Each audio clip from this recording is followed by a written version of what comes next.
Hi ನಮಸ್ತೆ ಎಲ್ರಿಗೂ. ನಾವು ಈಗ ಮಂತ್ರಾಲಯಕ್ಕೆ ಬಂದಿದ್ದೀವಿ. ಅದು ನಿಮ್ಮ ಎದುರು ಕಾಣಿಸ್ತಿರೋದೇ ಬುಕ್ಕಿಂಗ್ ಕೌಂಟ್ರು. ಯಾವಾಗಲೂ ಅದ್ರ ಬಂದರೆ ರೂಮ್ ಬುಕ್ ಮಾಡ್ಬೋದು. ಅದಾದಮೇಲೆ ಇಲ್ಲಿ ಒಳಗಡೆ ಬಂದಿದ್ವಿ. ಪ್ಲೇಸ್ ಮಾತ್ರ ಸೂಪರ್ ಇದ್ದು, ದೇವಸ್ಥಾನ ಹಂಗೆ ಇದೆ, ನೋಡೋಕೆ ಚೆನ್ನಾಗಿ ಅನ್ನಿಸ್ತು. ಚೆನ್ನಾಗಿದೆ ಜಾಗ ಮಾತ್ರ.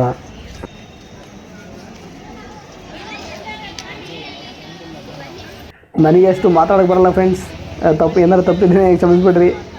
ಇದು ಫಸ್ಟ್ ವಿಡಿಯೋ ಅಲ್ಲ ಈ ಥರ ಮಾತಾಡ್ತಿರೋದು, ಯಾವತ್ತೂ ಮಾತಾಡಿಲ್ಲ, ಈ ಥರ ಮಾತಾಡ್ತಾ ಇದ್ದೀನಿ. ಏನಾರು ತಪ್ಪಿದರೆ ಕ್ಷಮಿಸ್ಬಿಟ್ರೆ.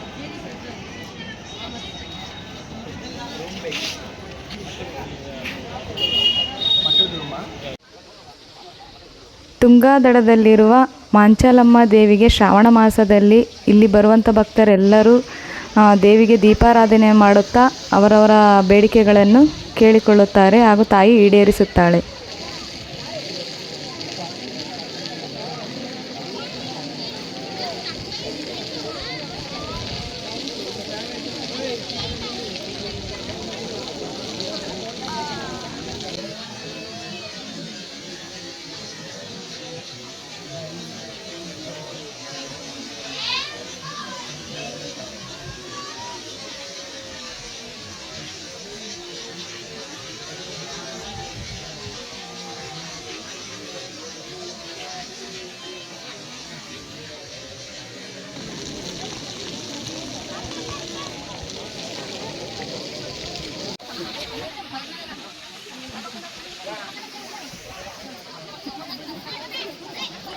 ಇದಾದಮೇಲೆ ಎಲ್ಲ ರೆಡಿಯಾಗಿದ್ವಿ. ಆಮೇಲೆ ದೇವಸ್ಥಾನಕ್ಕೆ ಹೋಗೋಣ ಅಂತಂದು ಹಂಗೆ ಒಂದು ಸೆಲ್ಫಿ ಇರಲಿ ಅಂತ ನಮ್ಮದೊಂದು ಸೆಲ್ಫಿ ಫೋಟೋ ತಗೊಂಡ್ವಿ. ಜೊತೆಗೆ ವೀಡಿಯೋನೂ ಮಾಡಿದ್ವಿ. ಅವ್ರು ಕೂಡ ತೆಗಿಸ್ಬೇಕಿತ್ತಲ್ಲ ಬೇರೆ ಕಡೆ. ಇನ್ನೊಂದು, ನೀವು ಯಾವಾಗಲಾದರೂ ಮಂತ್ರಾಲಯಕ್ಕೆ ಬಂದರೆ ನಿಮಗೆ ಇಲ್ಲೆಲ್ಲ ವ್ಯವಸ್ಥೆ, ಲಗೇಜಿಂದು ಎಲ್ಲ ವ್ಯವಸ್ಥೆ ಇರುತ್ತೆ. ಅವರೇ ನಿಮಗೆ ಕರೆದು ಲಗೇಜಲ್ಲಿ ಇಡ್ತಾರೆ. ಇಲ್ಲ ಪಕ್ಕಕ್ಕೆಲ್ಲ ರೂಮ್ ಕಾಣಿಸ್ತಿದೆಯಲ್ಲ, ಇಲ್ಲೆಲ್ಲ ಲಗೇಜ್ ಇಡ್ಬೋದು ನೀವು. Luggage full safety. ಅದಕ್ಕೆ ಲಗೇಜ್ ಅಂತ ರೂಮ್ ಏನು ಇರೋದಿಲ್ಲ. ಇದರಲ್ಲೇ ನೀವು ಬಿಟ್ಟರೆ ಫುಲ್ ನಿಮ್ಮ ಲಗೇಜಿಗೂ ಸೇಫಾಗಿರುತ್ತೆ. ಆಮೇಲೆ ನೀವು ಪೂಜೆ ಮುಗಿಸ್ಕೊಂಬಂದು ಪ್ರಸಾದ ಸೇವೆ ಮಾಡ್ಕೊಂಬಂದು ನಿಮ್ಮ ಲಗೇಜ್ ಎಲ್ಲ ಇರುತ್ತೆ.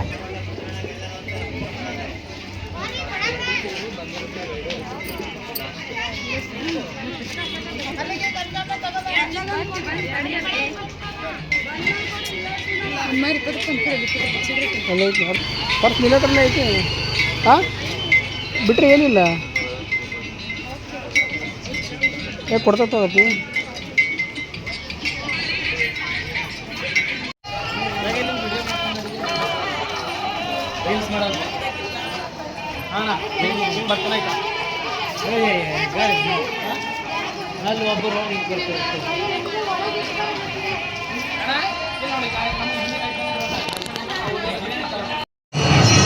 ಹಾಗೆ ಬರ್ತಾ ಇದ್ವಿ ಫ್ರೆಂಡ್ಸ್. ಒಳಗೆ ದೇವರ ದರ್ಶನ ಆಯಿತು.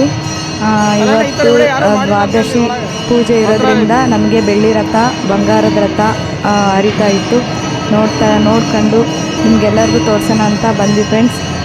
ನಮಗಂತೂ ಈ ಒಂದು ಜಾಗಕ್ಕೆ ಬಂದಿದ್ದಂತೂ ನಮಗೆ ಬಹಳ ನೆಮ್ಮದಿ ಸಿಕ್ಕಿದೆ. ನೆಮ್ಮದಿ ಎಲ್ಲಿ ಅಂತಂತಂದರೆ ಮಂತ್ರಾಲಯಕ್ಕೆ ಹೋಗಿ ಅಂತ ಹೇಳ್ಬೋದು ನೋಡಿ. ಹಾಗೆ ರಾಯರು ನೋಡಿ ಅಲ್ಲಿ ರಥದಲ್ಲಿ ಹೋಗ್ತಿದ್ದಾರೆ. ಹಾಗೆ ನೋಡ್ಬೋದು ನೀವು. ನೋಡ್ಕೊಂತ ದರ್ಶನ ಪಡೀರಿ. ನಾವು ದರ್ಶನ ಪಡೆದ್ವಿ. ಹಾಗೆ ಇಲ್ಲಿ ಬರ್ತಾ ಇದ್ದರೆ ಇಲ್ಲಿ ಒಂದು ರಥವಿದೆ. ಹಾಗೆ ನೋಡ್ತಾ ಇದ್ವಿ ಫ್ರೆಂಡ್ಸ್ ನಾವು.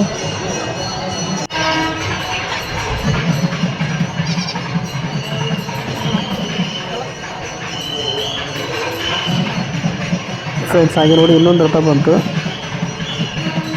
ನಿಮಗೂ ತೋರಿಸ್ತಾ ಇದ್ದೀವಿ ನೋಡಲಿ ಅಂತಂದು. ಇಲ್ಲಿದ್ದೇನೆ ಆಶೀರ್ವಾದ ತೊಗೊಳೋದಲ್ಲ, ನೀವು ಒಂದ್ಸರಿ ದೇವಸ್ಥಾನಕ್ಕೆ ಹೋಗಿ ನೋಡಿ. ಅಲ್ಲಿ ಚೆನ್ನಾಗಿದೆ. ಅದು ಸಂಜೆ ಹೊತ್ತಲ್ಲಿ ಹೋಗಿ ನೀವು ಡೇ ಹೋಗಿ ಡೇ ಬರೋದಲ್ಲ, ಒಂದು ನೈಟ್ ಉಳ್ಕೋಬೇಕಲ್ಲಿ. ಉಳ್ಕೊಂಡ್ರೆ ನಿಮಗೆ ಅಲ್ಲಿ ದೇವಸ್ಥಾನದ್ದು ಏನಂತ ನಿಮಗೆ ಗೊತ್ತಾಗುತ್ತೆ.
ಮಂತ್ರಾಲಯ ನೋಡಿ ಮಾಡಿದ್ದು ಅಲ್ಲ, ಇದೇ ಮಂತ್ರಾಲಯ ಇರ್ಬೇಕಿದೆ ಇಷ್ಟ ಇದೈತಲ್ಲ.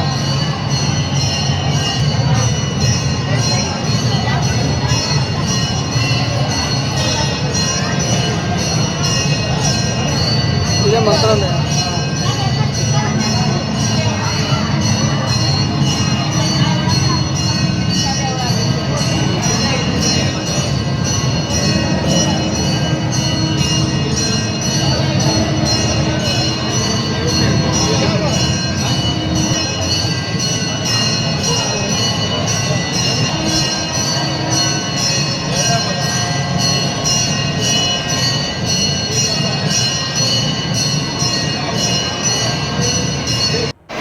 ಆಮೇಲೆ ಪ್ರಸಾದ ಮಾಡೋಣ ಅಂತ ಪ್ರಸಾದಕ್ಕೆ ಬಂದ್ವಿ. ಪ್ರಸಾದ ಊಟ ಮಾಡಿದ್ವಿ, ಚೆನ್ನಾಗಿತ್ತು. ಅದಾದಮೇಲೆ ನೈಟು ನೋಡಿ ಫ್ರೆಂಡ್ಸ್, ನೈಟು ಮಾತ್ರ ಸೂಪರಾಗಿ ಕಾಣಿಸುತ್ತೆ ದೇವಸ್ಥಾನ. ಆಮೇಲೆ ಹೊರಗಡೆ ಆಗಲಿ ಏನೇ ಆಗಲಿ ಚೆನ್ನಾಗಿ ಕಾಣಿಸುತ್ತೆ. ಹಾಗಾಗಿ ನಾವೇನು ರೂಮ್ ಮಾಡಲಿಲ್ಲ, ಇಲ್ಲೇ ನಿಮ್ಗೆ ಏನಿಲ್ಲ ಹೊರಗಡೆ ಜನ ಎಲ್ಲ ಇದ್ದಾರಲ್ಲ ಅಲ್ಲೇ ಹಾಲ್ಟ್ ಆಗಿದ್ವಿ, ಅಲ್ಲೇ ನಿದ್ದೆ ಮಾಡಿದ್ವಿ.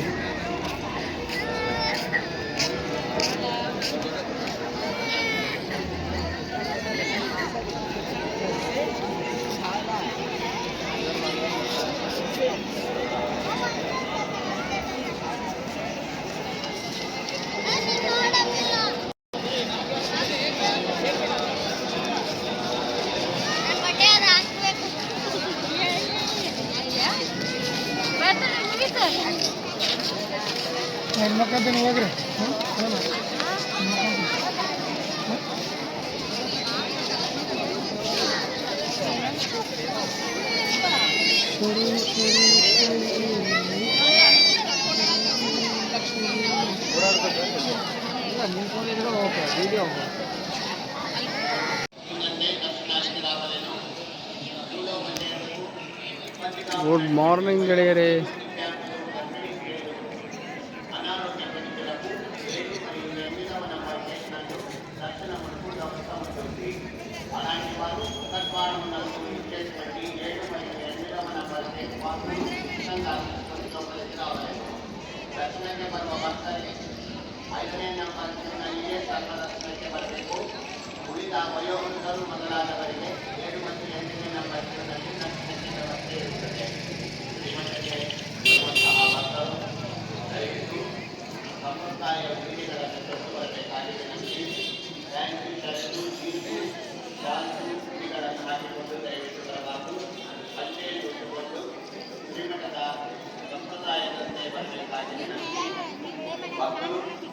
మఠానికి వచ్చేటప్పుడు దయచేసి పంచకట్టుకుని రావలేను. ప్యాంటు, షర్టు, జీన్సు, షార్ట్ మిడి వేసుకుని రాకూడదు. దయచేసి భక్తులు శ్రీమఠానికి వచ్చేటప్పుడు పంచకట్టుకుని రావాలి.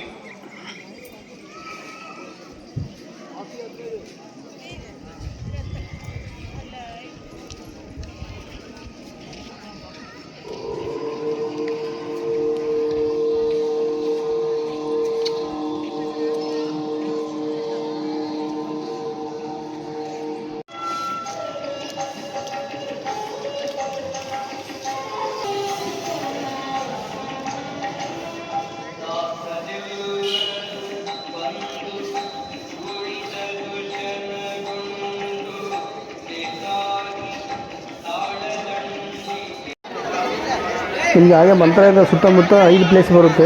ನೀವು ಅಲ್ಲಿ ಆಟೋದವರಿಗೆ ಹೇಳಿದರೆ ಅವರೇ ಕರ್ಕೊಂಡು ಹೋಗ್ತಾರೆ, ಅಥವಾ ಅವರೇ ಬರ್ತಾರೆ ನಿಮಗೆ ಪ್ಲೇಸ್ ತೋರಿಸ್ತೀನಿ ಅಂತಂದು ಹೋಗಿ. ಆಮೇಲೆ ರಾಯರು ಎಲ್ಲ ಪ್ರತಿಯೊಂದು ಅಲ್ಲಿ ಅಡ್ಡಾಡಿದ್ದು ಅವರು ಉಳ್ಕೊಂಡಿದ್ದ ಸ್ಥಳ ಎಲ್ಲ ತೋರಿಸ್ತಾರೆ. ಚೆನ್ನಾಗಿದೆ, ನೋಡ್ಕೊಂಬರ್ರಿ, ಸೂಪರ್ ಇದೆ. ಹಾಗೆ ನೋಡಿರಿ, ವಿಡಿಯೋ ಮಾಡ್ತಾ ಇರಬೇಕಾದ್ರೆ ನಮ್ಮ ಬಸವಣ್ಣ ಆಕಳ ಇಲ್ಲಿ ಕೂತ್ಕೊಂಡಿತ್ತು, ಅದನ್ನು ವಿಡಿಯೋ ಮಾಡಿದ್ದೀನಿ. ಫ್ರೆಂಡ್ಸ್ ಹೋಗ್ಬರ್ರಿ, ಚೆನ್ನಾಗಿದೆ, ಒಳ್ಳೆ ಪ್ಲೇಸು, ಒಳ್ಳೆ ದೇವಸ್ಥಾನ, ಸೂಪರ್ ಇದೆ. ನೆಕ್ಸ್ಟ್ ವಿಡಿಯೋದಲ್ಲಿ ಇನ್ನೂ ಹೆಚ್ಚಿನ ಮಾಹಿತಿ ಕೊಡ್ತೀನಿ. ಓಕೆ ಫ್ರೆಂಡ್ಸ್, ಬಾಯ್.